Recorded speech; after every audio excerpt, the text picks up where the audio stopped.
All right, Krystal, what's on your radar? Well, yesterday, Sagar and I took you through the worst moments of 2020 from our perspective. Was hard to choose, just 3. Today, we're going to take you through some of the best moments of 2020, some of the things that we will hold on to and savor and use to remember brighter times moving forward. The first one I was actually a little bit conflicted about, but that moment when Bernie Sanders, after having won the popular vote in Iowa, won New Hampshire, and then rakes in this massive working class multiracial victory in Nevada. And it looked like he was actually going to do it. That the plan was going to work, the field was going to remain divided, and he was heading into Super Tuesday with this insurmountable lead. And you had this one little moment when the people at MSNBC actually had to grapple with the fact that their whole theory of politics had been wrong, that they had completely smeared and underestimated this entire movement, and you could watch them grappling with it in real time. Let's remember that. Largely people of color. Of those, the majority are Latino, and they are clearly, at least from eyeballing it, strongly in favor of Bernie Sanders, with Joe Biden coming in second. Her face. And all that night, I've never watched so much MSNBC in my life, including when I was on the network. They were having to actually reckon with, my God, people have been screwed over. And they're mad, and they want to actually have a government that does something for them, that they can believe in again. All these people who kicked in their $10 and their $20.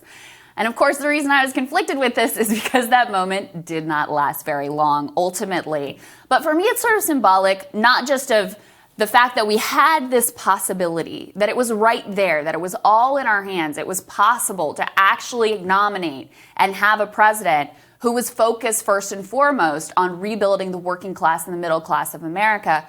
But it's also sort of symbolic of this was right before everything came crumbling down in terms of the pandemic. You know, the way that 2020 started and how it ended up is dramatically different. So at this point, there was this sense in so many people of a little bit of hope, a little bit of sense that things could actually be different, that things could actually work out.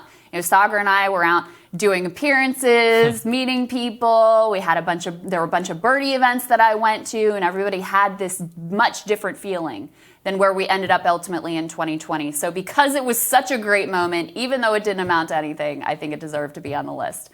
The next one is related to that one, which is so after that is all crushed and the establishment dominates and destroys any hope and sort of breaks the left apart and everyone's incredibly dispirited, then you had this new little blossoming that gave you a sense of how things could move forward and how you still could have a possibility of change through electoral politics. And that is when Cori Bush shocked everyone and defeated longtime congressman and prominent member of the Congressional Black Caucus, Lacy Clay, in a Democratic primary.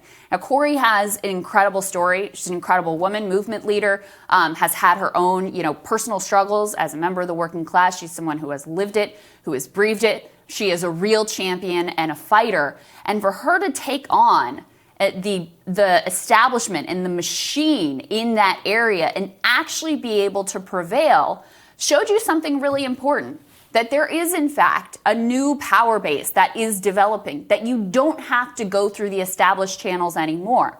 You know, when AOC won initially, the thought was like, oh, this is just a one-off, right? It's a very unique dynamic, woman of color coming in this diverse area, taking out the old out-of-touch white guy. With Cori and Lacy Clay, this was an incredibly different dynamic. So this showed the reach and the potential of this strategy working and having actual working class people who are true champions of the people being able to come to Washington and hopefully hold on to that and have their own base of power that doesn't depend on anyone here in this town or the wealthy donors around the country. It's truly a grassroots support. And the last one is kind of an obvious one, but you have to put it on there because it is just so incredible and so world-changing, which is the fact that we have a vaccine now as quickly as we did. At the beginning of this crisis, and even up until the election, you saw so many public health officials, so many experts saying, look, this vaccine, it's going to take a long time. And you know what? There was a lot of precedent for saying that because this vaccine development timeline is historic. in how rapid it has been executed. And you have to give credit to the administration's Operation Warp Speed. We covered here some of the obstacles that were in the way of this vaccine development, that they moved heaven and earth to try to make sure they had the component parts and everything they needed, not to mention the money and the grants and the purchase guarantees. Not to say there weren't screw-ups. We covered those here as well. But the fact that we're now in December and we have one vaccine that's being rolled out to the people, we have about 4 more that are going to be ready, approved, and rolling out soon after that. It's still going to take months to get everything distributed. It's still going to be months before we have the general public able to receive these vaccines. But the fact that that timeline was so condensed and so rapid compared to historical vaccine development, it truly is a miracle and one of the real bright spots of this year. And Sagar, one of the things that we talked about here is, even with Trump and his administration being the most laughably incompetent and bumbling perhaps in history, that they were still able to accomplish something, leveraging the force and the power of government. It does show you what is possible if you actually have someone with the right agenda and with the willingness and ability to work those levers, what you could actually do for the American people. Oh, absolutely. I'm going to be talking about it in mine as well, because what I'm kind of obsessed with, a lot of people always are like, why do you like space so much and all of that? And I've always been fascinated by the Apollo program, because you can will something extraordinary into existence with government if you want. It just takes hundreds of billions of dollars, immense amount of political will, and total societal buy-in. And so great things can happen whenever the elite is bought in, when the people are bought in, and when you marshal all of your resources to do that. Basically did that again with the vaccine, probably the first time since Apollo to really do something extraordinary in such a short period of time. But the problem is now Americans are like, oh, we can do that stuff again. They're like, wait, so why are you living in a decrepit infrastructure? Why are you allowing us to be poor? Why are you allowing us? It allows you to ask better questions about what is technically possible, because when they show you this one little thing, and I was just looking while you were talking, like Mike Pence getting the vaccine live on the air, in the same year that coronavirus happened. That's amazing. They would have killed for that back when the Spanish flu, if you go and you think about stuff. So that, I think, is one of the great shining moments, where in this little blip of what can be possible, despite how terrible everything is. And it's cliche, but we had an election. There wasn't there were some problems. But we didn't have a widespread civil war. This isn't an 1860 moment. Yes, there were some annoying Proud Boys and Antifa clashing in the streets.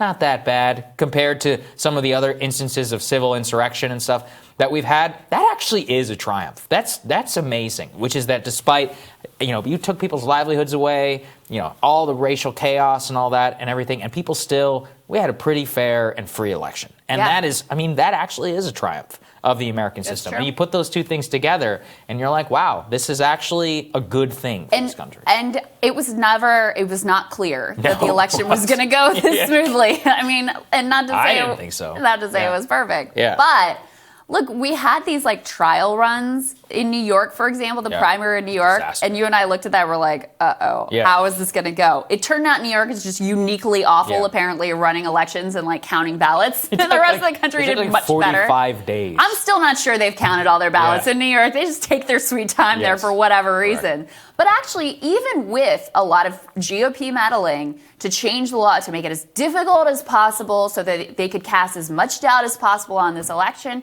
actually things went pretty smoothly with a, radically changed landscape, states running elections in ways that they never have before just because of the nature of the pandemic and people's fear about going out and actually standing in line and casting their ballots.